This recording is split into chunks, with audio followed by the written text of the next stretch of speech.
What is going on, y'all? It is the Caveman. I'm here with Football with Oz Austin for episode 55 of Against the Blitz. And preseason week 2 is coming to an end as we're recording. Bills, Bears are playing now, but all the relevant guys, I think, are probably starting to wrap it up. But we have our winners and losers for the second week of preseason. We did our first iteration of this last week. And this week, it was, I think, a little bit easier because we had more of an understanding of where maybe some quarterback battles were at, where some other positional things going on in camp were at. So this, I think, was a lot easier to come away with more educated takeaways because we had more context to stuff. So we're going to go through, give a couple winners and losers for every game. But before we do that, as always, join the Discord down below. We are getting some fantasy leagues geared up. If you're interested in playing with us, the other guys in the Discord, over 400 members now. So make sure you hop in down there if you want to play some fantasy, talk some football. But let's just hop right into this thing because we have a lot of football to cover. A lot of football happened. Yes, it did. And I hate I like football just as much as the next guy, but NFL football on Saturday, I'm ready for my Sundays. Saturday is where I do all my stuff. Sunday is where I'm not supposed to do any stuff, and I just sit there and I have Red Zone on. Yep. And that's all I need. But right now, I don't have the amount of arms and screens to watch all of these games going on. So it takes a little bit of extra homework to go back and really dive into these games, which just isn't as fun as doing it on Sunday. So it took a little bit of catching up to do, but I think that we're in a really good spot of deep diving into all these games. Absolutely. So we'll go through chronologically, and we'll start with the first game of the week, which was the Titans and the Falcons, if I'm not mistaken. Yeah. And this was a pretty unfun game. Like, there wasn't too much that happened, but I'll start with a couple of my winners. And I think the biggest one for me was Gunnar Helm probably stole the show with one catch alone, 4 for 48 and a touchdown. He looks the part of a reliable safety blanket type of tight end that you could throw to that's a big body. Good after the catch too. That's something that we saw flashes of in college, and at the NFL level, he's starting to show it there as well. And this is a team that needs as many weapons as they can get. And I had Elik Iomanor. It's Iomanor, right? I hear it changed every single time. I hear Ayumanor. I hear Elik Iomanor. It's all over the place. I just need to ask him. Yeah, right. But he was also a winner of mine. He had his stat line wasn't great, but while playing with Cam Ward, he ended up with all 47 of Cam Ward's yards, and he had 4 targets on 7 routes run with Cam Ward. So he was the guy for Cam in a short span of time. So he's going to need, like I said, all the help he can get because outside of Calvin Ridley, Van Jefferson blows. So that was bad. Yeah, bad. I mean, preseason's so hard to react to because it's such a small sample size. So all I can give you is what I'm seeing. And from what I saw from Van Jefferson was not pretty. And from what I saw from the rookie was really, really solid. I also had Gunnar Helm as my main winner, mainly because I like to victory lap every time I can. And I was really, really high on Gunnar Helm. When you watch him, you just see one of like a Jake Ferguson. You just see a guy that can be plugged into any offense and just be reliable. And that's what we love to see. And I think that's exactly how he looked. I didn't let the injured 40-yard dash time, pull me away. He's 4.91 or something. He looked good. He looked athletic. He looked huge. He's a really good football player. And then I also had James Pierce as a winner of mine. People were kind of concerned about both of the Falcons' first-round defensive picks this year, Jalen Walker and James Pierce. But James Pierce, I think, had a really good game. He had a couple pressures, and I've seen some people, it's he's the best pass rusher in the world to not have a bag. He doesn't have a spin. He doesn't have a chop. He just runs at you really fast, and it works. And it worked again this game against some of the Titans starters. He kind of had multiple, I think J.C. Latham kind of looked lost a few times. He looked good. So I think that he was my main defensive winner from this game. Yeah, I also wrote Pierce down. He's played a ton of snaps in the preseason. I think he played 76% of snaps this game. And I think between the first 2 games here, he has played upwards of 80 or something. I can't remember the number off the top of my head, but out of every player in preseason, he has played almost at the top of the league type of number. So he's been out there, and it's good for a guy like James Pierce to be getting reps like this. And this goes for any rookie, in my opinion. But yeah, James Pierce is one of those guys where it's like any rep, it looks like he could have been that one, years ago projected to be first overall type of player. But then there's other reps where it's like this guy looks like he's power rushing with his purse. Like there's just nothing coming from his game whatsoever that's attractive. Like it's so wishy-washy with Pierce. But like you said, when the way he accelerates around the edge, he's going to beat a lot of NFL level talent with his speed. So at least he's got that. Well, with that said, my loser is Jalen Walker. I mean, he didn't look great week one. Let's put it this way. There wasn't anything to ooh and ah about. Right. And then in week two, he didn't even play. And I feel like that is it's just not good. You can't be missing time. I know they said it wasn't like a big deal, but to go from having a pretty underwhelming debut to not playing in week two, like this is the 15th overall pick we're talking about, who the Falcons have a lot of investment in, not just in draft capital, but in terms of like fixing their defense. He needs to be a big part of that. And so far, I wouldn't say I'm very encouraged. Jalen Walker, he's the kind of player that needs maximum reps more than someone like James Pierce, because James Pierce is like a solidified edge rusher in this league. We know what his role will be. He is Leonard Floyd reincarnated. He's not dead, but he's the next one. Jalen Walker is a very rare breed, and the upside's tremendous, but he doesn't play edge or linebacker. He needs reps to become one or the other or both, and right now he's neither. So a little scary. I can see why that would be frightening from a Falcons standpoint, based off of how high they picked him and how little impact he's shown so far. But I think he's more of a project than I think people have been leaning on. Yeah, I would agree. I mean, this is a player that fell further than I was expecting him to fall in the draft. Like I thought for sure he was a surefire slam dunk for the Panthers at 8.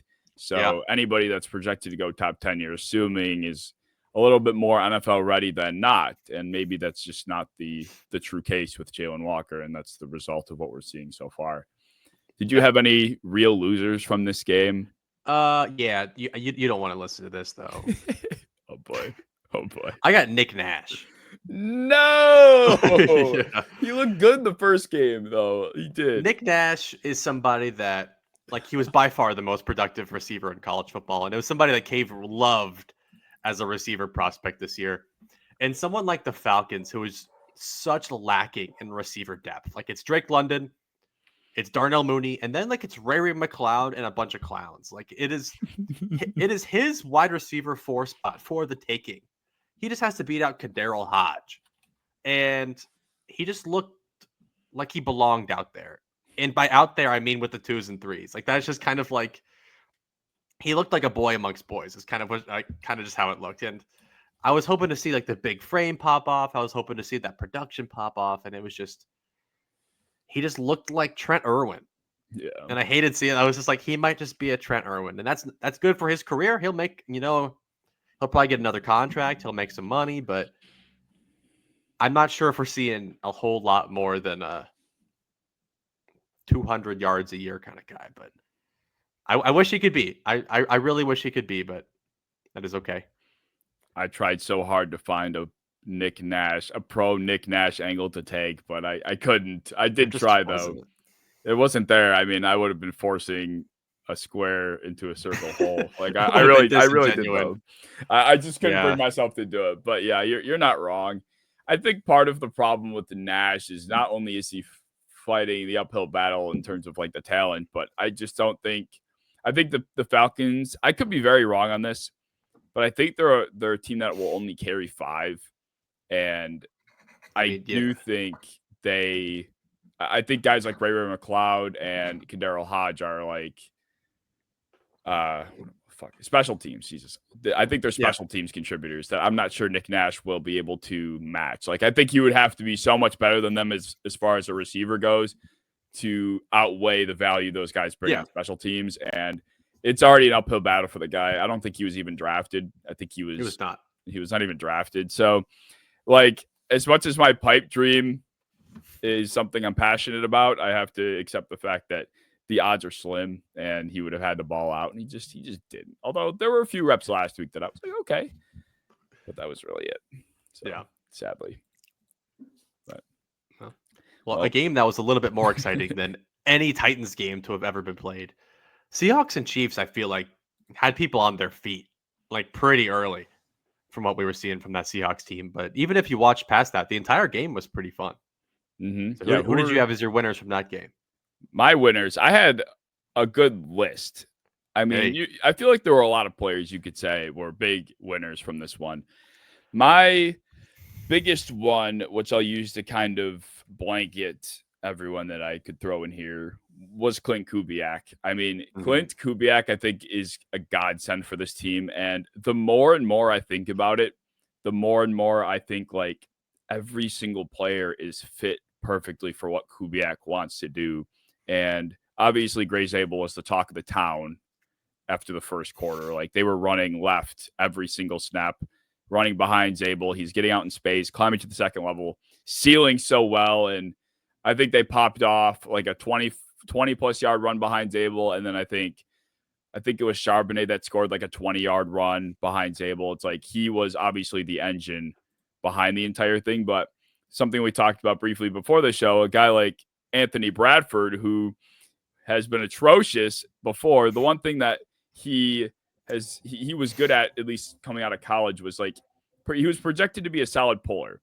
And that's exactly what these guards do in a Clint Kubiak offense. And even though he's not the most athletic guy ever, when you get him out in space, he's gonna plow over whoever he has to. And that's what we saw a lot from the interior. Even Jason Sundell, the backup center for Seattle, looked the part. So what he's doing for this offensive line is he's elevating it so much more than we could have ever imagined. It's going to make us forget how bad they've been in the past. They're going to be like, maybe Seattle's offensive line was good before, and maybe Geno was just bad, or, some ridiculous narratives are going to be created out of this. But maybe. I think it's all Clint. Yeah, I had Anthony Bradford as my winner as well. And it's mostly because like Seahawks fans treated him like he was a terrorist. Like every time I went on a Seahawks page last season, they're like, how is this guy starting? How is Christian Haynes not playing at right guard? Why isn't Anthony Bradford? And I mean, I think people also forget he was like a 23-year-old project that was just shoved in to start. Like he never expected to do this. This is not on him. He was supposed to sit there and develop, and they never let him. They just thrust him in, and he was terrible. He was unplayable. But I think Kubiak might be seeing something in him that they're not seeing with Christian Haynes, that they're not seeing with the other depth players on this team. And he looked damn good 2 weeks in a row. And I try not to overreact. I know they were playing against, a pretty rotational Chiefs front. He didn't get all the starters. He didn't have to go against Chris Jones every single play, and that does make a difference, but he looked good from what we saw, and that's all we can talk about. So Anthony Bradford is one of my two big winners for the night. Something else that I wanted to highlight about the entire system is just how annoying it has to be as a defense to play against a Clint Kubiak offense, because you just never know what way the ball is going. Is it going to be a toss? Is it going to be a counter? Are they diving? Or is it going to be a bootleg? And like the amount of movement that is happening on every play, it's just sheer chaos. And it's organized chaos from an offensive perspective. But if you're a defending player, you are having to process every single part so quickly in the moment. There was a play that when I was watching the game back, it was so simple. Like the average person watching it was probably like, 8-yard completion, yippee. But I was sitting there watching it, and it popped out to me because it was like 21 personnel, like an I form. And I think it was play action. Charbonnet ran like a hitch out of the backfield, but the way he darted out from the backfield and JSN at the same time was like orbiting.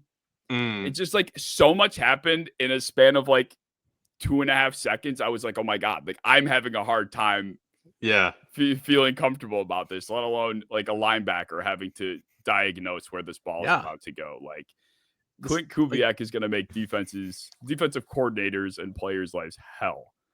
Yeah, this is why I've been pro JSN. Like I know it's been a pretty popular thing to not be, but like this offense looks good. The offensive line looks good. Like he is now the focal point of this offense. with any kind of passing game. So love him. The other winner I had was Kobe Bryant, the DB. And I think most of that comes from people thought that Nicky Manwari would come and take a lot of his reps. Like they thought that he would immediately take over the strong safety role. But Kobe Bryant was kicking ass. And he was kicking ass towards the end of the season last year. So I think they're going to have a really hard time keeping him off the field if he produces like he does every single time. Well, for that secondary, I mean, I feel like they have so much depth. Like, do they need another guy playing well? Like, Kobe Bryant could suck and they'd be fine. But now they would be fine. Kobe Bryant's going to play well too. It's like the amount of weapons they have back there, and they're legitimate. They're legitimate weapons. Like, you don't use that term for defensive players too much, but that secondary is so mean. It's mean. Reminds me of a different Seattle secondary. Yes. To a degree. Shades. Yes. Is Manwari the next Cam Chancellor? Is Julian Love the next Earl Thomas? This could be a nasty secondary. Yeah, it could. Well, who are your losers in this game? Good old faithful Sky Moore. I'm not going to get into that too much. Sky Moore has never been on the winning column, and it's so weird because everything that he sucks at, he was actually pretty good at in college. Like, he had good hands. He was a good route runner. He was good after the catch, and now I don't know what happened to him. I'm not even going to get into that because I feel like he gets enough hate. And then I put Jaden Hicks, the safety, as another loser, and he didn't play a ton. Like, it's not to fully go after him, but he is like the Justin Reed replacement. Like, they were just like, we drafted this guy in day 2. Justin Reed's going to walk, and we're going to plug Hicks right in. Because he played really well last year, but he looked a little bit indecisive, where a lot of veterans would have looked very decisive in that game. So I think just getting him more reps would make him a little bit more comfortable, but yeah, not his best game. Yeah, the Chiefs are one of I think usually anybody that wears a Chiefs jersey, you're probably just assuming they're going to play good, even if they're not. But that kind of plays into my loser too, because it's not just a player. It was kind of the depth of the Chiefs defensive front. Like, Chris Jones didn't play, and outside of him, Carl Aftis didn't either, to be fair. But the depth outside of Chris Jones is not great. They had, I think, 7 total pressures in the game. And that just goes to show how important he is. Like, he might be, in terms of value to a unit, Chris Jones is probably at the top of the list across any team or any player in football. Like, the Chiefs, without Chris Jones, are very bad on defense, if we're being quite honest. Like, there's McDuffie, Bolton's mid at best, and then Leo Chenal's cool. I have to get that out there. I loved Leo Chenal, but fair. Everyone else fairly mid. Yeah. I just, if Chris Jones gets hurt at any point, I think if there's one thing that could stop the Chiefs from making another Super Bowl appearance, is that defense, because Spags can't play. And if Chris Jones isn't out there being the disruptor he usually is, and I think the depth underneath him could end up leading to some issues. Yeah. Well, those two games, that game was fun. Yeah. I mean, 119 yards on the ground for the Seahawks in the first quarter is pretty insane. Everybody, like Charbonnet looked like an NFL 1,500-yard rushing vet. George Holani looked like a better version of Jaylen Warren. And they plugged in a bunch of other guys, and they all looked equally good. Yeah, Damian Martinez even had a few snaps, too. He looked good. Yeah, he looked awesome, too. Yeah, but apparently Ken Walker still caught flack in our Discord because he wasn't playing. This all looked bad for Ken Walker, of course. Because he's not Charbonnet. He's not as good. Well, who else had a bad week? The Panthers had a very bad go at it. Everybody, yeah. I mean, not to get my losers out of the way, but the whole Panthers team was a loser. Like, they all sucked. Yeah. It was all bad. There was not a single good contributor to the Carolina Panthers in week 2 of preseason. No, I mean, part of it also is like they were playing a really good, like the starters were playing against a really good Houston starting team. So they got a good wake up call, a good test of what it's going to be like playing a good number 1 team. Like, they looked pretty sharp against, a backup Cleveland Browns defense last week. I know Tet McMillan had a really nice play against a guy whose name I had never heard before. And this time playing a little bit more of a physical, fast, strong secondary, he did not look good. So I did have Ted McMillan as my biggest loser of this game. And this isn't to like back up me having him at like wide receiver 4 or anything. It's just I think that playing against a secondary like Houston is a lot different than playing against even your own secondary in Carolina. Like most defenses are better than Carolina's. So even though you practice against this defense all month long, the other defenses you're facing are probably better. So going to be a lot of big wake up calls. And that was really the only individual loser I had because he's the only like offensive player that people have a lot of hope for, but we still don't really know what he is yet. So to not answer any of those questions in week 2 was just not great. Yeah, no, I mean, I don't think Bryce Young had anybody open. I think if I had to guess, I didn't check the PFF grades, but I would assume all of the pass catchers probably got like under a 60 grade. I think off memory, like Jatavion Sanders had like a historically low PFF grade, but like, I mean, they didn't play that many snaps, so I don't take PFF grades into too much account, but no. Yeah, like this is kind of Bryce Young's problem this whole time is he hasn't had good separators, and he's never been really much of like a precision-based deep ball thrower like a Burrow or something. Like he's very much scramble around, give his separators time to get open and hit them. Mm-hmm. And then they don't really have any good separators. So it's going to be a weird looking offense. Canales seemed pissed. Like he seemed like he was acting like this offense doesn't have their shit together whatsoever.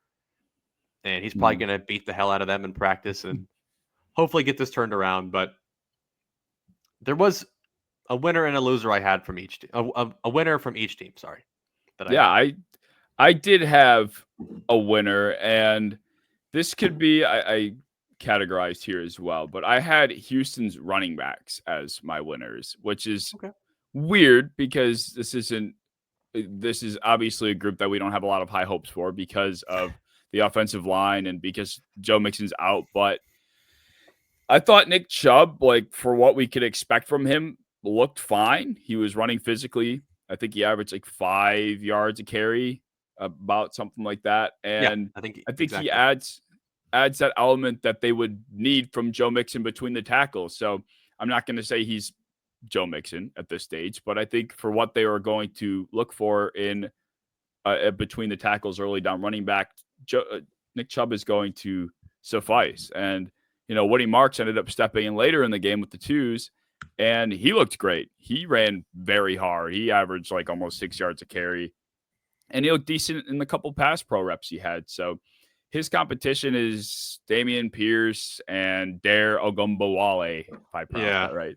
So I don't think he'll end up seeing too many significantly important snaps early on, but I think Woody, given the fact that they traded up for him on top of it, will be someone that could contribute to this backfield pretty early, especially if Mixon's mysterious foot injury just continues to keep him out for X amount of time. Yeah, I noticed that as well, and like it's so sad because I started really, really watching football when Nick Chubb like kind of came into the league. Like that was kind of when I started paying attention a lot. So to see him go from like one of the most athletic running backs I've ever seen to being kind of just a full shell of himself, it's sad to see. But he looked good. Like the technical aspects of the game, the power, and the vision, the patience, like that all looked the same. So that is really good to see. That doesn't go away. But if I had to pick one winner, it's Juice. The juice was loose. Juice Scruggs, who's kind of been this like hybrid center guard. They haven't really figured out exactly where to put him because they don't have any good linemen and they're just trying to shuffle them around. But Juice Scruggs was impressive. I really liked what I saw. He's always been pretty athletic, pretty aggressive. And I think to see an extra element from him, especially when they have questions with Laken Tomlinson and Jarrett Patterson, like having at least one of these really young interior offensive linemen have a good game is really, really hopeful for you. Definitely. Yeah. Juice was somebody that didn't look great at times last year. So for there to be some sort of encouragement up front right now, you got to take a win. A win is a win for the Houston offensive line at this point. So I did notice, I did see Juice getting some love. Like I wasn't too I didn't investigate too hard into how the offensive line played, but the running backs averaged 5 yards plus per carry themselves. So obviously things were working right up front too. So good for Scruggs because they need, Hell yeah. like I said, they need a win there pretty bad. They did. I just feel like I have to highlight the fact that something Elite Takes pointed out, Nico tweeted out that going back to Dave Canales being pissed, he was visibly upset. And he said that they looked like they weren't ready or whatever he said, his actual quote. But then he followed up his quote by saying the starters won't be playing next week. So it's like, so you have your starters who you feel like are not ready, but you're not going to play them in the final preseason game. Like, why? What kind of sense does that make? I feel like it doesn't make any. Yeah, and you can correct me if I'm wrong, but who are they playing? Jacksonville week 1. I believe that looks correct. I believe they have Jacksonville week 1, who is, I mean, not a terrifying team, but they're a team you got to be ready for. Like this is not the kind of team where you can just not come in prepared. Because the Jaguars offense, not to get into that too much, they had a kind of a different story as opposed to Carolina's offense. So I definitely wouldn't say taking a break would be a great idea. They have Pittsburgh next week in the preseason. Who's always a tough defense to go against in preseason. So I think that would be a good test again for people like Tet, for people like Jatavion Sanders, for your depth running backs, for your depth offensive line. And not a huge fan of that decision, but again, I'm not a coach. I just don't think that's the right one. No, especially when your team has like 23 carries for like 76 yards and like 20 pass attempts for 86 yards. Like it was an atrociously terrible performance from a team that started their first team players. So maybe your theory, because I know you've said in the past, you're just not buying any Panthers hype. It's like I'm buying a little, but like for how much they're getting, I am not nearly that much. Yeah. Well, the Browns had an interesting go at it this week. They went against the Eagles, and there was a lot from this game that I wanted to discuss with you. But first, I want to hear who your winners were for this one. Well, my biggest winner was Andrew Makuba, the safety from the Eagles, who had a really weird looking pick that he housed, which was awesome. And he also had a fumble recovery, was involved in a couple other plays.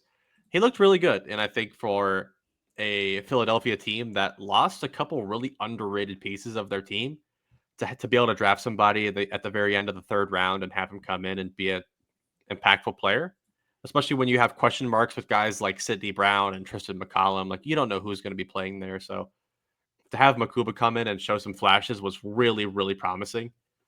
And then I also had Shedeur Sanders as the winner, who didn't even play. Not to spoil it too much, I don't think Dylan Gabriel played quite as bad as people are saying he did, but that doesn't matter. The Browns clearly care a ton about what people think, and I think that Shedeur will be playing over him simply for the fact that Shedeur's game had way more hype. Yeah. And Shedeur did play better in his game, like considerably, but people act like Dylan Gabriel was the worst football player to ever play. He was not that bad, and the pick was not that bad. No, it wasn't. And that's kind of what I was going to ask you. Like, to talk about Makuba quickly, my only thought on Makuba was like, he was another one of those players that we're going to sit here and be like, how did Howie get away with this again? Like, we can't keep letting Howie get away with this. And that's kind of what it feels like Makuba is going to turn into, because that was his debut. He didn't play last week. And then he steps in and has two turnovers and scores 6 individual points in his first game. It's like, okay. But for Gabriel's sake, I fully agree. Like, I think if we weren't comparing it to Sanders' performance last week, it would probably feel better, because in a vacuum, it was a rookie debut that you could expect from someone playing their first NFL game. He had his ups, he had his downs, but more often than not, he looked like a serviceable quarterback. I think he only had 5 incompletions, threw for almost 150. So it could have been way worse.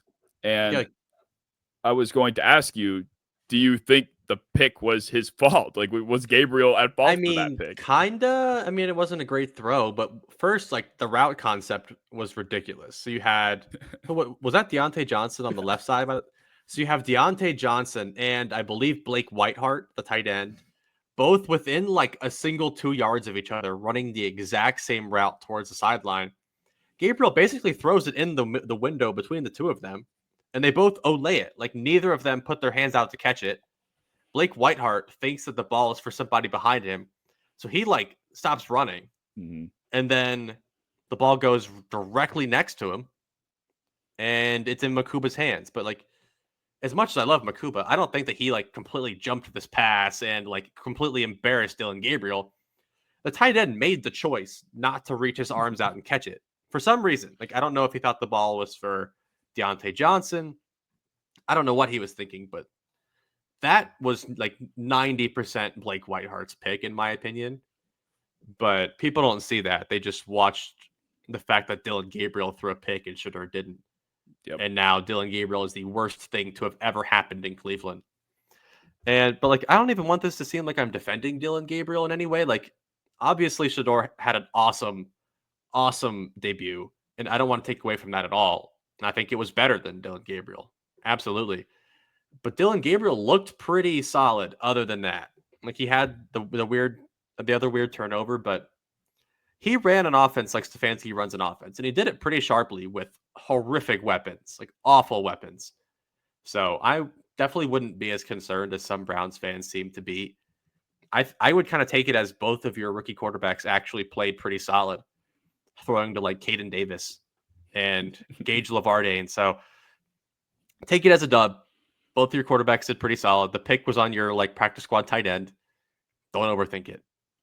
Yeah, this is one of those like the stat sheet is going to do irreparable damage to Gabriel's like early career here. Like 2 turnovers just never looks good for a debut, but no reality, it really wasn't that serious or that bad. And do you remember CJ Stroud's first pick in preseason? I don't. It was awful. It was so much worse.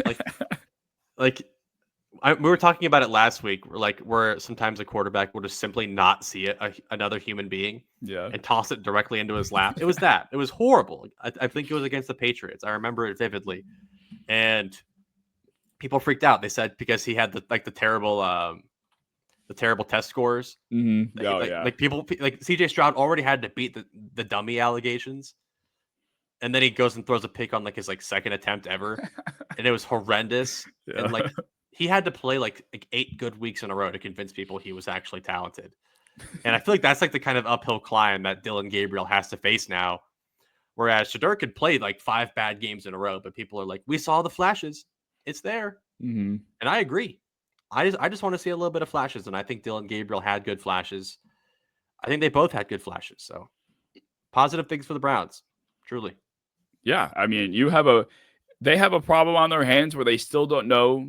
They probably do, but they don't have the bad problem of not knowing who to start, which we originally thought was going to be the case. I think they are in a better situation after 2 weeks of preseason football than we would have projected them to be in. 2 quarterbacks that look like they could possibly work out, which is better than what it could have looked like.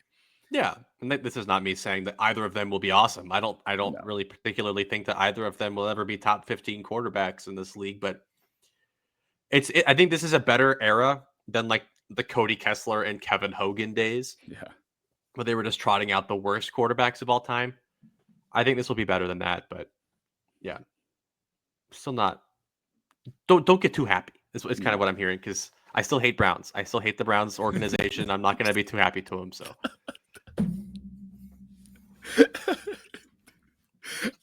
Did you even catch? What? Did you say nothing? The only other player I had listed as a loser was Deontay Johnson. I mean, I think that guy is like public enemy number 1 wherever he goes, but him being involved in the interception pretty much encompasses his career ever since getting cut from the Panthers. Like, I mean, it sounds like from what I'm understanding, he's been bad at practice. I think he had a drop in this game, actually, that I don't remember seeing, but people are talking about. Like, I think he is off the roster by week 1, based on what I'm hearing from Browns Twitter, which, but like, I mean, that's how it's been going for that guy. Who's it going to be? Like what criminal are they putting in the slot instead? Is it going to be Isaiah Bond now? Yeah. Like, these people Probably. weren't even proven innocent. They were just basically said there's not enough evidence. And they're like, awesome. Sounds awesome. Yeah. Get him on our team. Like, great. No evidence. You're The Brown. fact that the news of Bond getting signed by the Browns I broke hate them so 5 minutes after the settlement news came out that's all I needed to see, that Andrew Berry gives no fucks. Like, that's all. Like, his rap, we had a conversation with Quincy when he was on, and I asked him, do you think there's any truth to Andrew Berry's potential lack of care for players' character? And he's like, no, the thing with Judkins was maybe a one-off because no one really knew about that kind of stuff. But now it's like, this validates it 100%. I defended the Judkins one. And I was like, yeah, like there weren't a lot of character concerns coming out of college. Like it just kind of happened. He couldn't have known. Isaiah Bond was accused of horrific things, and there was a lot of weight to it.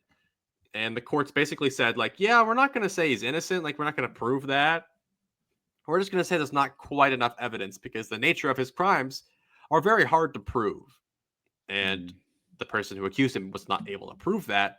And now Isaiah Bond is going to be a multimillionaire by the end of his career, and they don't give like a literal shit about it. No. And it's so awesome because they had Baker Mayfield. It was like a borderline top 10 quarterback at one point, and they just let him go for this. Yep.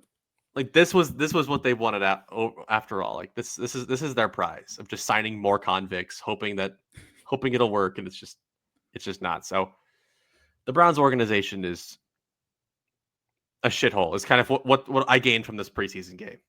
I think it's hilarious that like Deontay Johnson will get cut. Like, he probably is just a dick, but I think it's just hilarious that he'll get cut for being an asshole and I guess dropping the football, but then they will just go and sign whoever they feel like, despite their track record. They're like, yeah, these character concerns are a little too much for me, pal. Yeah. What did Isaiah Bond do? Proven? Oh no, he's fine. Get him over here.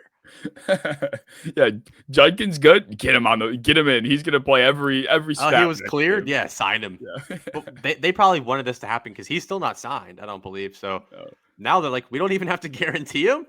Great, like because you don't have to guarantee criminals any money. No, so but they will. Awesome. They have and they will. They have. It's not stopped them before. Well, enough of Browns chatter. The game that followed them up was Patriots Vikings, and I had two winners from this game, both of which came from the same team. The Patriots seemed to be beneficiaries of going against teams that didn't really care to play anyone relevant, at least as far as I was concerned. They went against the Commanders and then the Vikings, who didn't play anybody. But for one, Josh Dobbs further proved that you can plop him on any roster on short notice, and he will probably be good. And the other guy who was by far the biggest winner and probably the biggest winner of preseason period is Efton Chisholm. Like, this kid is a phenom, the undrafted free agent out of God knows if I can remember the college. Help me out. Eastern Washington. Thank you. Cooper Kupp's own college, by the way. Yes. You see in the resemblance on a Patriots team. I think it's insane if this guy doesn't make the team. Like, we're not talking about like a deep Tampa Bay Buccaneers receiver room. We're talking about the New England Patriots, who have Javon Baker, Kendrick Bourne, fucking Jalen Polk. Like, this is a room that needs help. It needs talent. And if this will be the first true test for Mike Vrabel. If this staff keeps Efton Chisholm on the 53, then I'll be like, you know what? They are doing things right. They're going to turn the ship around. If they don't, he's going to get plucked and they're going to look like idiots. I will not stand for Efton Chisholm, who has 12 catches for 121 and 2 touchdowns, not make the New England Patriots receiver grouping. That would be absurd to me. He would have absolutely made it in like the McDaniels Belichick era. 1000%. Like, he's the best receiver from Eastern Washington on that team. Get Kendrick Bourne out of there. Like, I don't care about him. I didn't even know he was from fucking Eastern. That's crazy. Jalen Polk, I understand the draft capital they put into him. But at a certain point, like I'd rather like you can just pretend you paid a second round pick for Afton Chisholm. That's how I imagine it. Like Mm-hmm. you can just pretend you picked him with that pick and you got Polk as the UDFA. Like you don't have to hold on to him just because you drafted him high. He's really bad from everything we've seen so far. And Chisholm's awesome. They've been needing a receiver like this to go along for Drake May this entire time. And I still worry about them because like every good receiver on their team is like sub 190 pounds. So it is like a really weird build. I don't know if he sees the field over Kyle Williams or Pop Douglas ever, but sometimes you just need good football players on your football team. Like that's just what makes a good roster. And I think keeping like a Javon Baker because he's 6'3" over him would be a mistake. Yeah, agreed. Like you said, like this is a team that just needs ball players, man. Like we're not splitting hairs here.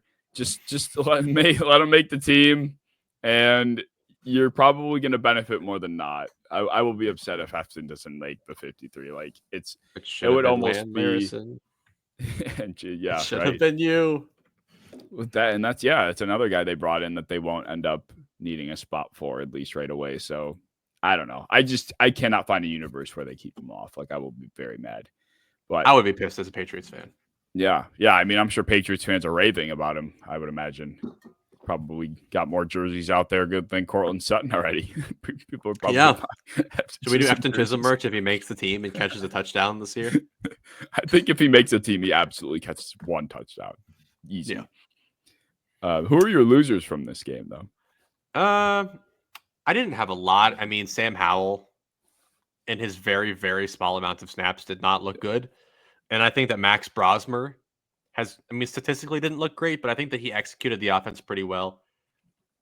And he was way better than him last week, too. So I think the UDFA from Minnesota, Max Brosmer, has a chance to take over as the backup quarterback on this team. I think Sam Howell has looked bad in most of his recent starts on like any team. Like he has just been in his own head. He's been bad. And he's the only real loser in this game because like we said before, Minnesota didn't really play anybody that had a lot at stake. So nobody really played bad enough, in my opinion, for it to really matter besides Sam Howell. Yeah, I had Sam Howell as well. It's been the typical Sam Howell experience so far in 2 weeks. It's like last week he looked pretty good. There were the flashes, the big arm, the what ifs started happening with Sam Howell. Like, oh, if he gets put in, then could he take McCarthy's job? No, but that was kind of the performance he had. And then he goes in classic Sam Howell fashion, walks out there, goes 1 for 5 and a pick. Yeah, that's about what you could expect. I think I skipped your winners if you had any more, though. I didn't mean to. It was Afton Chisholm. I mean, to briefly talk about Anthony Jennings, I think that he had an awesome game, good handful of sacks. But yeah, Afton Chisholm was the guy I really wanted to get into because 2 baller games back to back makes it a lot easier to make the squad. Yeah, that kind of goes into what we were saying at the start of the episode. It's like, okay, one good preseason game from an undrafted free agent could be a fluke, but back to back, now we're seeing a trend here. So yes, that's the context we were kind of needing when it comes to evaluating this stuff and drawing more conclusions. The Colts and the Packers, 2 teams that don't have their shit together. Let's just put it that way. The Packers and the Colts, they had a game of all games, but from a winner's perspective, who did you have on your list? It wasn't that exciting. Anthony Richardson had an awesome throw. So I put him on here because that's all anybody talked about on Twitter afterwards.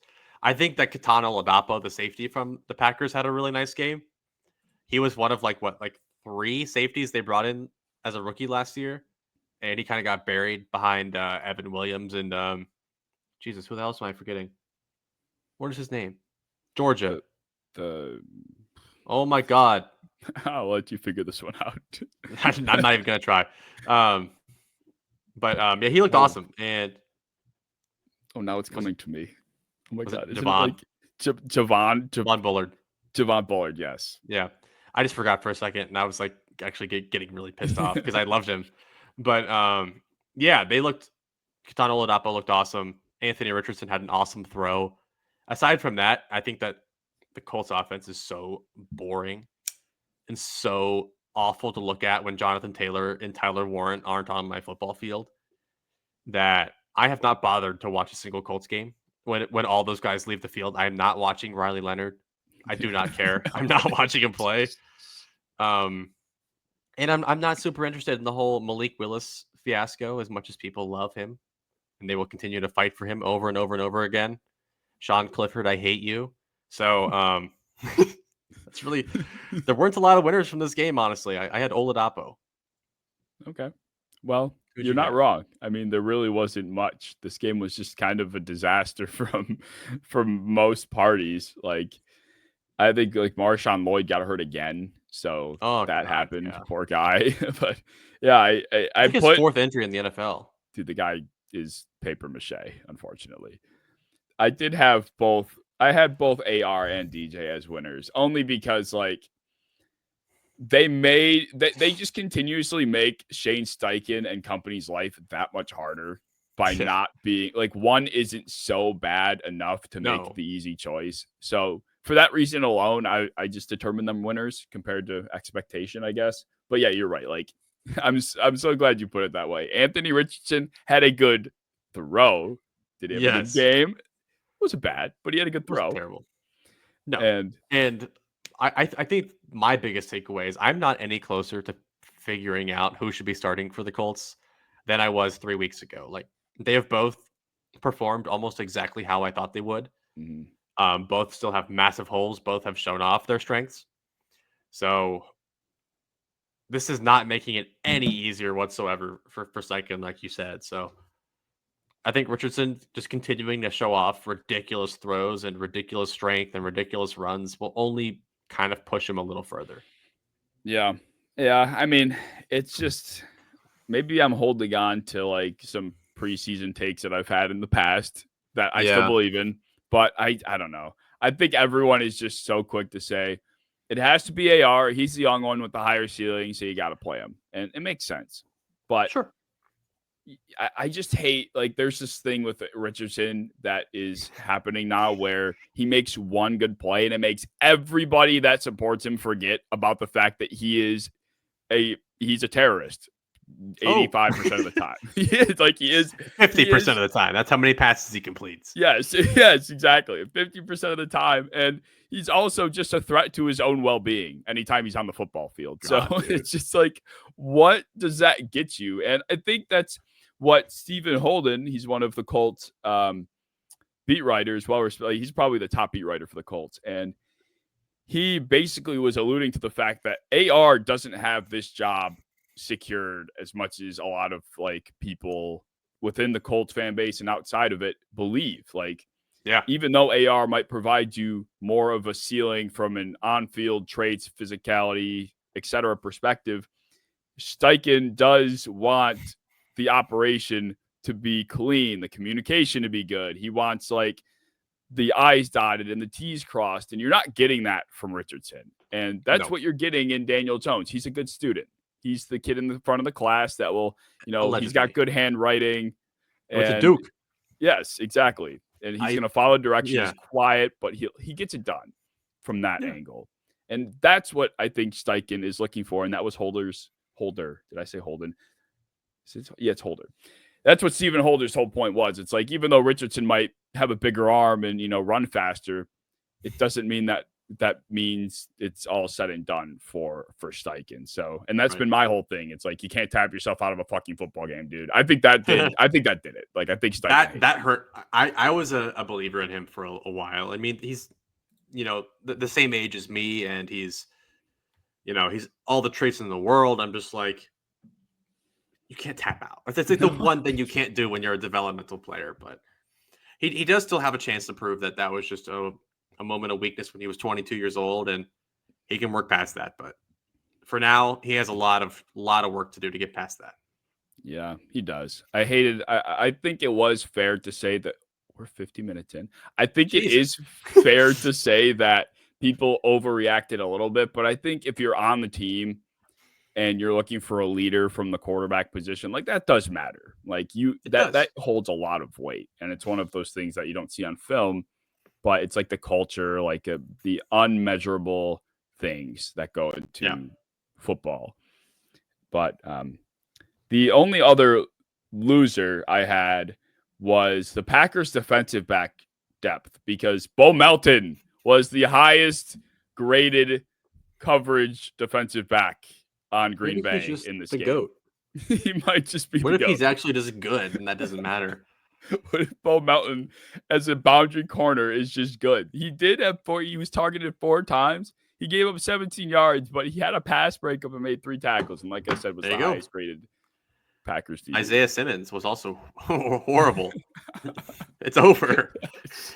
It's so over. It's been over for so long, but Madden users were still holding on. Isaiah Simmons is done. Yes. Unfortunately. Isaiah Simmons will forever be a Madden user. He could be a 62 overall and people will trot him on their field. 6'4" with like 90 speed. Let's go. That's all it takes. Well, for the sake of time, we can probably whittle it down to one winner and loser for each team, and because we have a lot of shit to go still. And, oh my God, what the hell? I don't know what happened. There's a lot of football happened. That's kind of how it. Well, Miami-Detroit happened, and my winner from this game was Ollie Gordon. I think he's been one of the biggest preseason winners, period, also. But when it comes to the whole camp battle winner thing, or like when you're looking at it from the angle of who he's going against and comparing versus, it's night and day. Like Jalen Wright's been bad. I think he had 4 carries for 3 yards this past week. Bad. He's been bad every week. No, yeah. There's no upside. It's like you have Achane for the speed, and then you have Gordon for the physicality. So that leaves Wright in like a Breece Hall type of like limbo state. And you're like, what do you do with him? And they're just gonna go with Gordon. I mean, he's just looked better. He provides that chip on your shoulder type of running style that they've been looking for and trying to fight the allegations with. So I think Gordon is easily the biggest winner here. Yeah, he was awesome. And the only reason I didn't put him is because I had Jalen Wright as my main loser. Yeah. For the sole fact that Ollie Gordon is taking his job right in front of us. And he's more efficient, more powerful. He's bigger. He's younger. Ollie Gordon's got this backfield. My biggest winner was Cam Smith, the corner, because I was just waiting for any corner to play well for Miami. And that was a winner because their roster at the corner spot is so bad. It's like historically bad. Like I've never seen anything like it. So to have any young developmental corner finally have a good game should be printed on t-shirts, because it's going to be a long season for that corner room. And if Cam Smith, of all players, can start showing a lot of signs, that would be awesome, because he has by far the most upside in that room. Mm-hmm.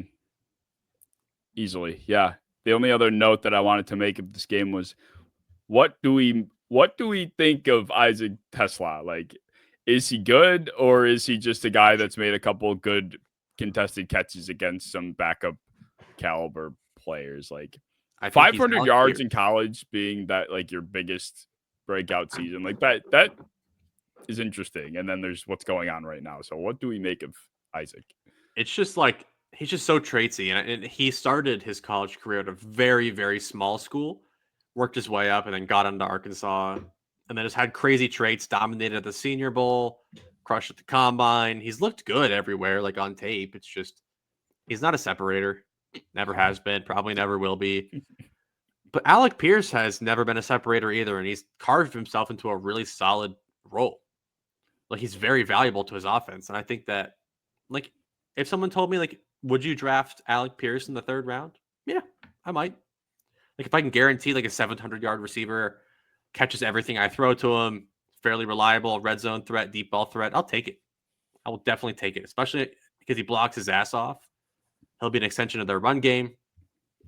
I think he'll be a good football player. I just don't think that there's ever like a Puka kind of upside here. No, yeah, that's what like a Kurt Benkert would say. It's like Isaac Tesla is the next Puka Nacua. I'm sure he did say that. He actually did say that. That's why I mentioned that, because that's ridiculous. I think he said Kurt Benkert. I saw a tweet that said, "Oh man, who is he talking about?" He says one of the rookie quarterbacks is a Oh, Jackson Dart. He said Jackson Dart is a cross between Bo Nix and Jalen Hurts. I'm like, okay, buddy. Like, you nailed it. You nailed it with that evaluation, pal. Hey, I had a Jalen Hurts comp on him a while ago. Okay, yeah, I'll take it. I will take sure. it. And Bo Nix was my original comp for him, so I'll actually very much take that. But why does he have to do the cross? Like he did that with Restrepo. He's Travis Kelce meets Cooper Kupp meets Puka or whatever the fuck he said with that tweet. White. Yeah, he's white and he's a receiver. Awesome. Yeah. Oh man. And Ethan Robinson also had a pretty crazy pick to end that game. Last final note. Raiders 49ers. This, I feel like there weren't any losers in this game. I guess other than Aiden O'Connell. He's definitely playing below standard for what we saw last year. Weird, because I didn't think he was like the worst thing. Like, he obviously is not a good quarterback, not a starting quarterback, but he had some moments where he like actually was a good engine for that offense. Like the Chiefs game, for instance, where they only lost because of a botched snap. Like it was like a genuinely solid performance, and he's getting terrorized by practice squad players now. So it's a really bad sight. Yeah, like the only loser I had in this game was Dante Thornton. Yeah, because I just genuinely don't think that he's a starting receiver. Like unless you're like a receiver 3 that just goes deep all the time. I think to keep Jack Besh off the field for that, I just don't see it. I don't see the vision there. And I don't think he looked that great. I don't think he's a very good route runner. So Dante Thornton's the only player I didn't think played great. But Ashton Jeanty clearly was the talk of the town. I think that their entire goal coming into this game was run him as much as you possibly can. Don't let the narrative for him be negative going into the season, because like we're going to need him confident and running hard as shit. And he tried to truck everybody he could have. Worked out sometimes didn't work out, but it'll be a fun season. Yeah, he looked good. Keep himself healthy, because trying to truck with like Tatum Bethan or something, like he had to go to the tent after that one. That was a little scary. That was a little scary. Like we're not running over Mountain West, finance majors anymore. Like we're trying to tackle. He ran over Lenore, but Lenore gets ran over once a game. Like this is not a rare thing. Every fan of the NFC West knows that Diamador Lenore gets ran over like 5 times a game. That's just his calling card. But he looked good. He ran hard. I really like to see how physical he was running. But yeah, you gotta chill the fuck out right now, because trying to truck some of these big old dudes, like that linebacker was 240, and Jeanty delivered a lot of power. That linebacker felt it just as much as he did, but like if you're a running back having to go to the tent every time you try and run somebody over, that's not good. So great game by him. He had showed a lot of the flashes of what we like to see. Good fight at the goal line. It was really hard to bring down, but yeah, calm down. It's just a hair. The offensive line felt better too.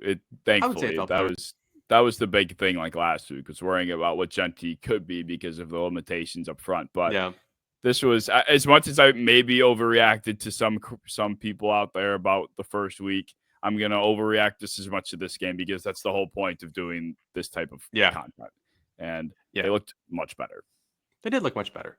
And like I think the whole part of preseason that's so hard when people play so many starters against so many backups. It's like that's what I said in the Chiefs game too. I'm like, it's significantly harder playing against Nick Bosa than it is playing against like Leonard Floyd type players, and then it's even harder playing against like Leonard Floyd than it is playing against these practice squad defensive ends. So it's really promising to see. The 49ers did have some starters out there, but again, playing against like Fred Warner and Nick Bosa is a significantly different thing. So I think it was a really good game. I'm trying not to overreact to any of these games, but really solid from him, really solid from Jeremy Chin were like my 2 takeaways. My other winner was Ricky Pearsall. I kind of feel he's so good. We've been unsure if he's even healthy, but he goes out there and he was the guy for Brock Purdy. This is an offense that lives and breathes and dies by crossers, dig concepts, anything with timing over the middle of the field. And Ricky was that guy. It's like if you're that guy in the Shanahan offense, you are going to produce. And if they're giving Pearsall those types of looks, they're making him that guy, then and he's doing it well, I can only be confident. So this was the kind of performance I needed from him to feel like the receiver room wasn't dead, because they were reaching out for John Mechie and they still were unable to get him. Yeah, so, that was bad. Good luck, Ricky Pearsall. You are the only one. Yep. Next was the Ravens-Cowboys game, and I'll get my loser out of the way. LaShawn McCoy, you should be fired. You should be fired because Joe Milton is not threatening my job, Dak Prescott's job. He wouldn't be threatening anybody's job because he has looked like the worst starting. He's on Tim Boyle type of level, and he's the complete opposite type of quarterback, but he played that bad. And it's been 2 weeks in a row. So he's just not he's a good thrower. He has an awesome throwing ability. He has a lot of power. But everything else in between, the mental part, the accuracy, the touch. Like, I've never seen a quarterback have such little touch. Yeah. This is counting guys like Richardson. Like, even Richardson can show flashes of good touch. He can take a little bit off. He can throw a change up. Sometimes he can make a ball catchable. But Joe Milton is just firing fastballs, regardless of if it's a screen, if it's a deep ball. Like, there is no arc difference. He is just throwing a heater, and it's very rarely caught. So, yeah, to say he could ever even come close to taking over Dak Prescott, MVP runner-up, probably deserving quarterback, that's insane. Like, that is like the most brain-dead take of all time by LaShawn McCoy. So, not that I'm ever happy to see a young player fail. Like, I want the best for every young quarterback out there. I want Joe Milton to succeed, but I'm tired of LaShawn McCoy, so we can shut him up for now. Well, winners, from a winner's perspective, I had two guys.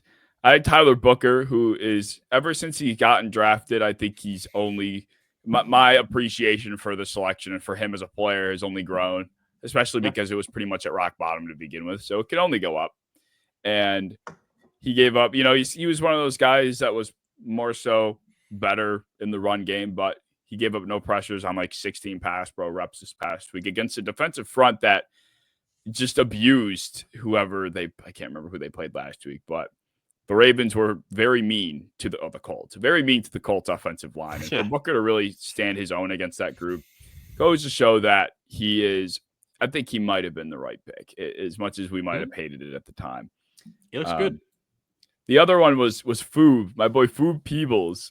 He had 3 pressures. I think it was 15 pass rush snaps, but there were a couple of those reps where the suddenness was there. Like, he gets out of his stance quick and he's ducking and dodging between the tall, lengthy offensive linemen, and he can just squeeze through holes, get through gaps that not a lot of guys can. And, very situationally, if he made the team, I think he would work out. But I was just glad to see some production from a guy that I was very much a fan of in the process. Yeah, he was awesome. I was so upset when people were mean to Tyler Booker, because it's very rare for people usually don't watch a lot of offensive linemen in the drafts. They kind of just go off of what everyone else is saying. But for some reason, it was kind of consensus that everybody just hated Tyler Booker. They were just slug, fat, bad. And he's one of the only linemen to be facing an uphill battle coming in. It was Trevor Penning and him. The only linemen that were deemed as busts before they even played a game. So I think for him to come in and have a strong game was a really, really awesome sign. But my winner, who's usually a loser, I don't think he's ever been a winner before, but Andrew Booth. Yeah. I think actually had a very solid game. And again, he's playing against Devin Leary and company, nobody positive on the Ravens, but really, really solid game from Booth. Got a turnover, didn't really give up a lot of ground, showed off his athleticism. He looked pretty good for a guy that was once a top 2 corner prospect in his draft. Andrew Booth has one of the best interceptions in college football history. So he does. I'm glad to see he's making a name for himself again after things not going too well for him. No. Ever since, quite frankly. Next on the chalkboard, the Cardinals and the Broncos. Who were your beneficiaries? Cardinals and the Broncos. Biggest beneficiary was probably Pat Bryant. I mean, I think Jarrett Stidham had by far the best game, but he gains nothing because he is the backup quarterback before and after this game. So not much changes. So Pat Bryant, I think, has a chance to kind of work his way into this like receiver 4 kind of role, play a lot more snaps than he was destined to, and he had a pretty good game. He was really impressive. Again, like I don't think he's playing over Devon Vele or Marvin Mims anytime soon, but I think that he has a chance to ball out like this and gain a lot more playing time than he was going to before. Yeah, definitely. And I mean, Bryant, it was not the only pass catcher that kind of had a pretty encouraging showing because my winner was Troy Franklin. Like, yeah, could the Troy Franklin breakout happen? The Oregon brothers, could they recreate their connection? 2 touchdowns for him. I think that was Mims that caught the Bengals touchdown, right? The tying or the winning touchdown. That was Mims. Yeah, Troy Franklin didn't do anything that game, but still, like the preseason, the postseason, he looked pretty good. Yeah. I feel like the skill position room for the Broncos feels like it will play above expectation. And, if Troy Franklin goes into the season looking like that, Pat Bryant could be more than what maybe we're projecting him to be. Evan Ingram, another guy that had minimal involvement, but big impact. He had 1 catch that went for 58 yards. And that's, kind of Ingram's bread and butter being the athletic tight end he is if Sean Payton can find a way to get him involved after the catch. I think that's an element to this offense that they've been needing, especially from a position that they haven't had be impactful, period. So I'm just very optimistic for the Broncos. I feel like every single time I see them play football, I only grow to be a little bit higher on them. So yeah, those were my winners. Who are your losers from this one? I think my biggest loser was just the linebacking core from the Cardinals. But if I had to actually pick one now that I'm thinking about it, I think Audric Estime. I think that he kind of had a chance to work his way into that RB3-4 kind of role for Denver, but I think he's a pretty serious cut candidate at this point because they have their starting 2 with Dobbins and Harvey, and guys like Jaleel McLaughlin they've kind of proven they can do something that Harvey and Dobbins can't. Like they're crazy elusive, crazy good receivers. And Audric Estime is just good for plowing himself forward for 2 yards. Like that's just like Dobbins can do that. Like anybody can do that. And I'm growing worried for Audric Estime's career as a Denver Bronco. I think that he has not shown nearly enough to stay on the team. Yeah, he could be taking the Javonte Williams route pretty quick if things keep going the way they have for the poor guy, because that's been just a room that he's had the most opportunity to take over, and he has just been lost in the shuffle of it. Yeah. The next game would be that was the 9:30 game. I don't know what made me skip to that one. I kind of screwed that up. The Chargers and Rams. This was a fun one. There were fireworks in this game, and I think my biggest winner has to be somebody that got us a lot of views before from TikTok. Sean Dolak was a monster in this one. I think it was like 11 first half tackles, was it? Or is that between the first 2 weeks? Either way, he has been everything that we kind of thought he could be at the NFL level. Like there's never been a second where Sean Dolak has been participating in something NFL related where I thought, man, he's not going to be good. Whether it's like workouts or, tape or, preseason performances, like he has looked the part every single time. And now he goes to a Rams grouping that needs help in that specific area. And I think he very easily could make the 53. So I'm looking forward to Dolak's career because it's like, funny enough, obviously in Buffalo, he's from Buffalo. He didn't want to, at least from his girlfriend's perspective, he didn't want to go to the Bills and kind of be the Joe Andreessen 2.0. He kind of wanted to go somewhere else and make his own name. And she replied to a tweet basically confirming that, which I respect, but I was kind of upset the Bills didn't grab him because it would have been fun. But yeah, that's my winner. I mean, it's also a team in LA that they've given plenty of UDFAs a chance. Like, they're not a team that's super stubborn and they're just going to hold on to their draft picks. Like, Omar Speights is also a UDFA that they have given a chance to, and he has been rock solid. But still a lot of question marks from that entire room. So I think this is like the perfect team for him to compete for a starting role eventually, especially if they have questions around Spates or anybody else in that room. I think that Dolak should be able to make the team. And I think if he can make the team, I think that just the amount of plays he'll make on special teams, the amount of plays that he'll make when he does get playing time will be too good to just leave off. So he's a great winner. The other winner I had was Trey Harris. Yeah. Just another guy with a lot of question marks coming in. People were kind of worried about Keenan Allen coming into this offense. Like, they're kind of worried about Trey Harris's actual usage in this game, but he looked athletic. He looked like he tracked the ball extremely well. His hands looked great. He moved really well. I would be very happy about Trey Harris if you're a dynasty owner after this game. Yeah. Talk about question marks. I think the consensus was, I think the taste that people have had in their mouth about Trey Harris has been not great. They're just just because they're unsure about what he is. There's been nothing to really work off of, but to finally have some substance from Trey Harris, I think was really all we've been looking for, quite frankly. Who were your losers from this one? This was a fun game. But I really had one, and it was somebody that was a loser in previous weeks, Junior Colson, linebacker that they drafted pretty high out of Michigan. And he was injured for really almost all of last season. So this was kind of his breakout party, the Hall of Fame game, to try and make a name for himself. And he looked horrific.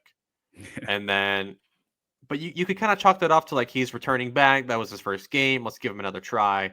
And he was yet again probably the worst player on the Chargers. So really not promising for a team that needs a ton of help in their run D after losing Poona Ford. And a team that doesn't have a super deep linebacker room after Diane Henley, and especially after Denzel Perriman just got arrested. So definitely not the most beautiful looking linebacker room now after seeing Junior Colson be the worst player on the team 2 weeks out of 3. Did not know that Denzel Perriman got arrested. Yeah. Let me look up what that was for again, because it was kind of funny. Maybe it wasn't. Anything will ever go in favor for Justin Herbert. Can anything ever work? Oh, yeah. He loses his tackle. Denzel Perriman was arrested on felony weapons charges. So not looking good to have committed a whole ass felony. He had 5 guns in his car. two assault style rifles. He's being held without bail currently. So look, the Browns will happily scoop him up if he gets released. Oh my God, they will. They need linebackers. Jordan Hanks just retired. Schlesinger can't carry it alone. Like, let's bring him in. I guarantee they do. Oh yeah, that would be hilarious. The instant he gets dropped. Well, my loser from this game was Blake Corum, and not so much because like he honestly looked fine, but more so because Jarquez Hunter looked good, and like that burst was there. He averaged, I think, like about 4 yards a carry. I think Jarquez Hunter just because they, of course, extend Kyron, so he's going to be sticking around. And now they bring in Jarquez the year after they're bringing Corum, where he really wasn't impactful. I think he's flashed enough. I don't really know where Corum really fits into this room. It feels like it's either the running back committees or rooms in general are very role-based, and you're either the starting running back and the backup running back, or you're the physical running back and the fast running back. And if you're none of those things, then where do you really fit in? And I think that's where Blake Corum is kind of going to fall. And it's going to kind of, find him on the bubble of things. It was always a weird pick, especially considering they just extended Kyron Williams, because you honestly couldn't have gotten a closer running back to Kyron Williams in Blake Corum. Like the exact same things, like not very explosive, not very powerful, just phenomenal vision, phenomenal patience, good instincts. But there's no reason to sub him in for Kyron unless Kyron's tired. Yeah. That's really the only reason you would ever sub him in, because they do the exact same thing and they win the exact same way. So to have someone like Hunter that's a little bit more less of that, little less instinctive, more athletic, kind of gives you a different element to the game. So it just doesn't make sense to have Blake Corum on this roster. I feel like they won't trade him, obviously, but I feel like he could be a really fun trade candidate. Yeah, definitely. Well, the next game was Pittsburgh and Tampa, and there were some players in this game that needed some wins. And Yeah, the biggest one was Roman Wilson. Roman fucking Wilson, finally, he exists. We know he exists and he's alive. he's So alive. that's one thing. But for him to Yeah. go out there and play as well as he did, I think he had however long the touchdown was, but he scored, right? I'm not tripping. I don't know if he might have. I know he had a really big gain. Oh, no, he didn't score. But yes, he did have a I think big catch. he had like a 50, 60-yard gain. That was really cool to see. Yeah. But that was awesome because, I mean, the thing about Roman Wilson since college was like he's not really a big play threat. He's kind of, not a downfield guy, kind of just a win short, catch the ball short, Robert Wood style, just be a wide receiver 3. And to have a little bit more of a downfield presence, big play presence would be a really big deal for them because it's DK and then it's absolutely nothing. So if he can just show up and be a even reasonably solid starting receiver, that would be a huge deal. Yeah, absolutely. My only other comment about winners was also on Pittsburgh, and Caleb Johnson needed to pick me up after last week, and he just looked more comfortable. It looked like he was running faster because he was more confident. I don't know what I don't know if he got a pep talk or something, but it just looked a lot better. And I am, not to touch on the losers too much, but my loser being the Pittsburgh offensive front, just because it feels like they're just not playing as well as they will have to for this offense to work. And I am getting concerned that the cohesion is going to lack. And Arthur Smith has always had successful rushing attacks. So I think to point to him as the problem in that respect would be incorrect of me to do. So I think there is some execution problems occurring up front that could potentially be holding Caleb back as well. And that was the big argument last week. It's like, it's not Caleb's fault, at least for those that were defending him. But now, I think he had from a good game, a reasonably efficient game too. He was my winner. Yeah. And it's like partially because statistically he looked pretty solid, but also you just watched him and he looked a lot more efficient. He was more decisive. And the entire thing about him was like, yeah, he's not a special athlete, but he has good vision, good patience. He ran behind an Iowa offense where he faced 8-9 man boxes constantly. So he's just a guy that's had to figure out how to get dirty and how to get yards when there's not a lot in front of you. And was the master at that in college. He was probably the best in the league at that. So I think it made a lot of sense for Pittsburgh to bring him in as a guy that's just going to have to play dirty and get yards that you don't want to get. So to show off a little bit more of that was really promising. So he was one of my biggest winners of this game. Definitely. Any losers that really stuck out? Nobody that was really like that needed a win. I thought Jack Sawyer didn't quite look as advertised, especially by Pittsburgh fans. I know a lot of people think that he could be a very, very impactful player early. I just see a very limited rotational guy. That's kind of what I've always seen, and I don't think that he had the best game, but overall, I wouldn't say anybody really had a horrible game that needed to have a good game. Yeah, I agree. Like Logan Woodside was horrible, but what do you expect? He just came in last week, and he got cut by the Bengals in favor of Desmond Ridder and Peyton Thorne, so not that worried about it. No. My only other comment was apparently the Bucs pass catchers are going to be cracked again because McMillan goes up and makes this acrobatic catch and breaks his neck in the process, but he holds onto the ball, and then Bucky Irving's running fucking wheel fade combo routes. Igbuka looked awesome in his very limited reps too. Back-to-back weeks for Igbuka also to kind of show off he's a little bit more than just a slot guy. Like he's making contested catches, he's making downfield plays. Like I would be really excited. Yeah, Baker's got everything he could ever dream of at his disposal. Yeah. The next game, I lost my list. I think Giants and Jets is probably the next game. Thank you.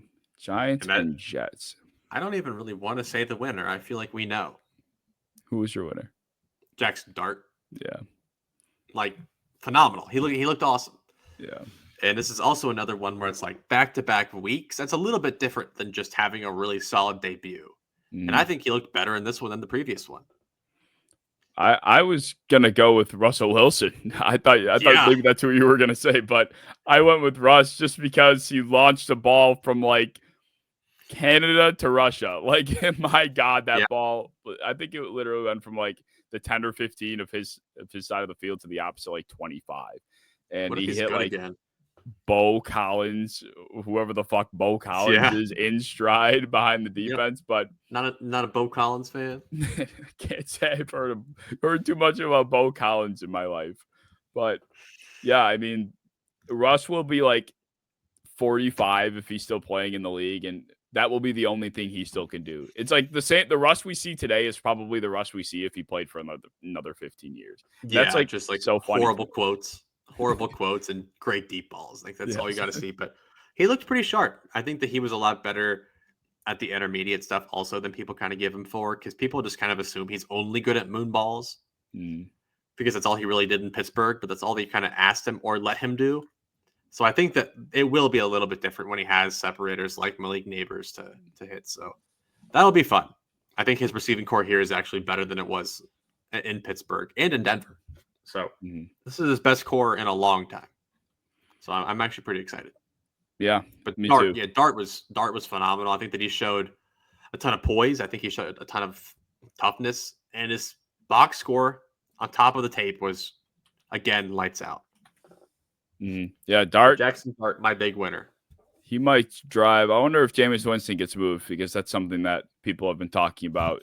If Dart is somebody that they don't plan to maybe sit in a developmental position for too long, and he kind of becomes the alternate option next to Russ, then that leaves Jameis in a weird spot. My loser undoubtedly has to be JF1. Yeah, Not good, Mr. not Justin good. Fields. Not good. You know, kind of what you expect from Justin is the ups and downs, but in order for this offense to work, he's going to have to be able to complete a pass, and that goes for any offense in football. But they can run it all day long, but if they're down by 20 points, they're going to have to try something different. And if that's a product we see from Fields from a passing perspective every week, then I'm a little bit worried about Garrett Wilson in fantasy. Let's put it that way. Yeah, I mean, it's hard to not overreact to, because especially like we saw a pretty solid passing performance week 1 of preseason, but he was asked to do a lot less of actual like true dropbacks, and it didn't look pretty. I think the issues that have always been there are still there, and we've talked pretty positively about him. I don't think that we ever really assumed that he would just fix those automatically this year.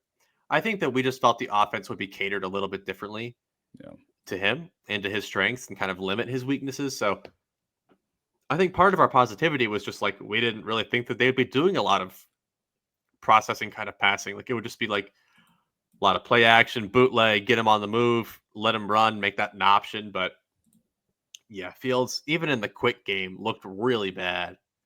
But I almost feel bad because I feel like I've never heard someone like talk good about Justin Fields the past like 2 years. So I hate talking crap about him because all anybody does. But yeah, not a good showing. But just I also think that he's best obviously on his feet, and in preseason you are begging him not to run that much. So I think the offense will look a little bit different with Brees and him and Garrett Wilson running full speed. It'll look a little different, but yeah, not promising. No.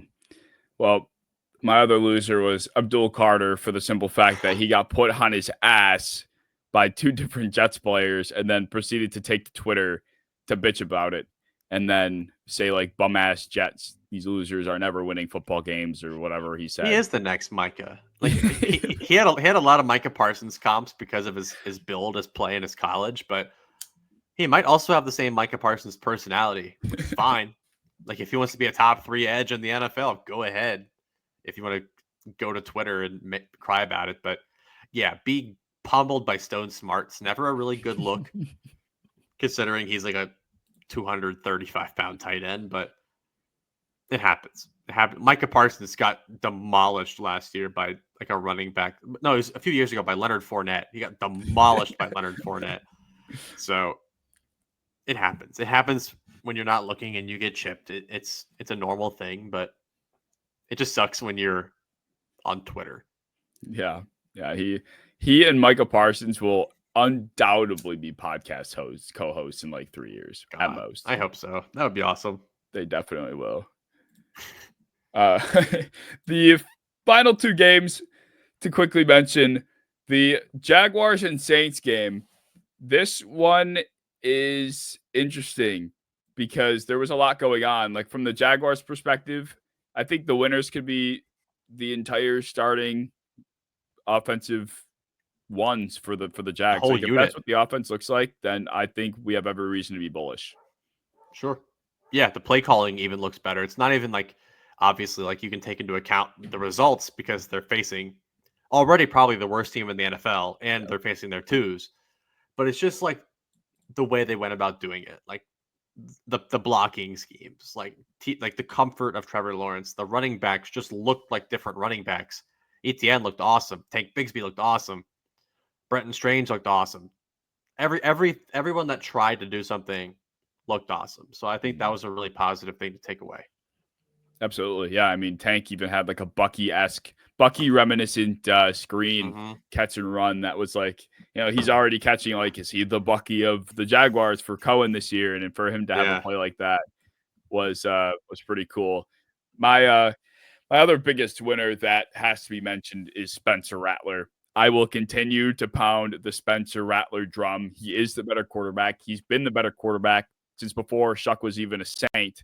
And I think that went to show for this game. Like they came back and tied. Rattler led a game tying drive at the end. They scored the touchdown. He scored the game tying 2-point conversion.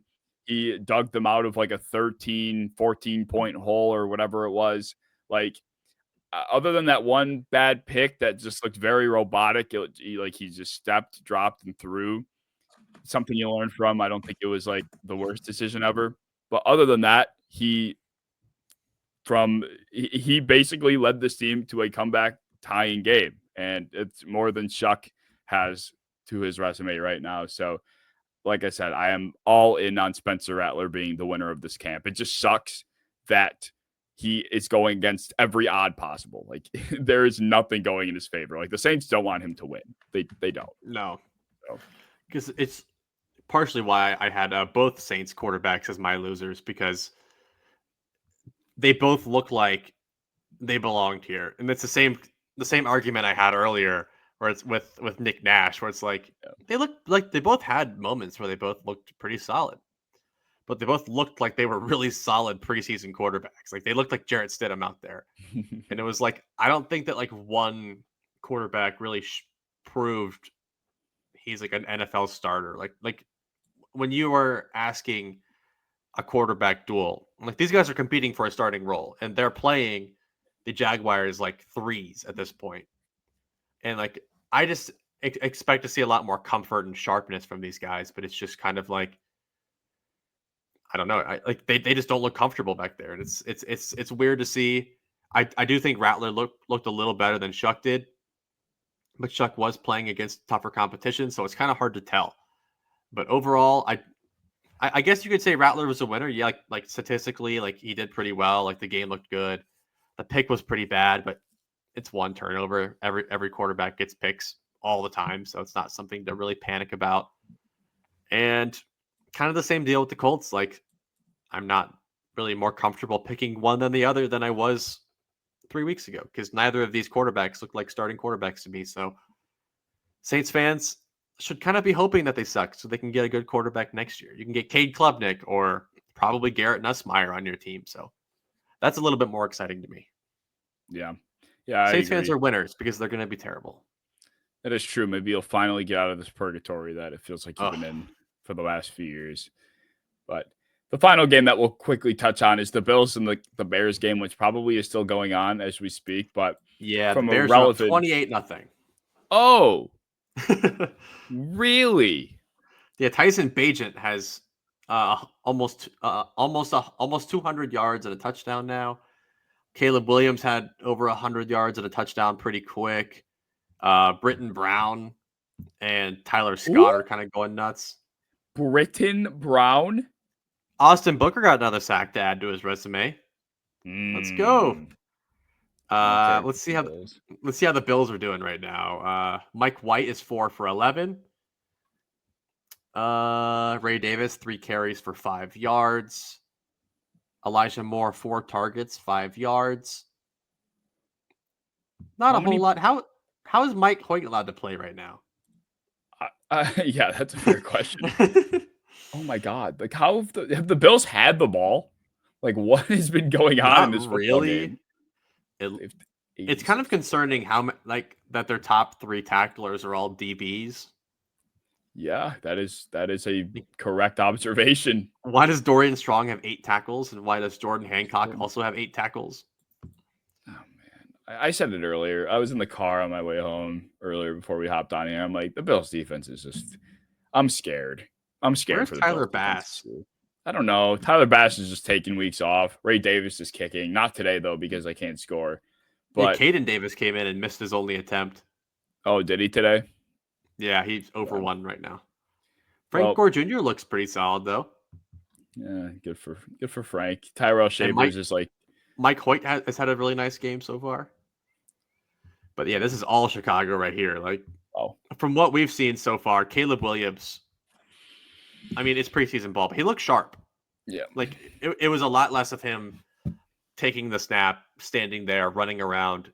It looked like he had a place where he really wanted to go, even if he didn't go there. He really wanted to go somewhere. And that's something that's really important, is that he has a direction each snap now.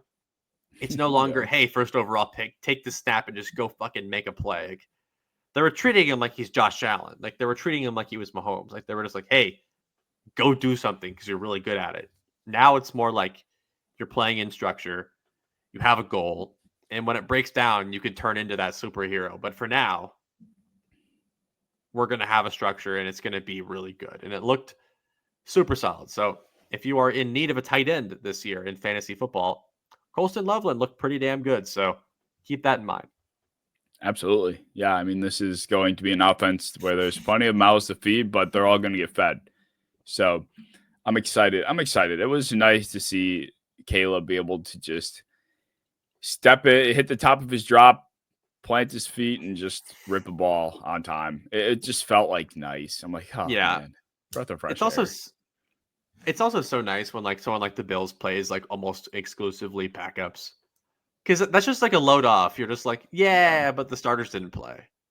And it's a valid point, because like obviously this team is ran by Josh Allen and James Cook and the offensive line and the defensive playmakers. None of them played, so you can just kind of take a breath off and be like, you know what, we're good. It's not a big deal. I will take this time to express my dislike for Cole Bishop. I don't think Cole Bishop is going to be good, so I'm just going to put that out there. So he got cooked on one play, and then I just drew my conclusion from there. So that's my final thought. He was beat like one time last year by like Nico Collins, and everyone acted like he's the worst player to ever exist. So that's like 23-year-old safety never will be good. No, I'm writing him off. He got hurt like once or twice. Kill him. Well, that's about all we got for. That's all we have. An hour and 30 minutes later. That's all we have for episode 55 of Against the Blitz. As always, if you enjoyed, like, comment, subscribe, share. We will see you in episode 56.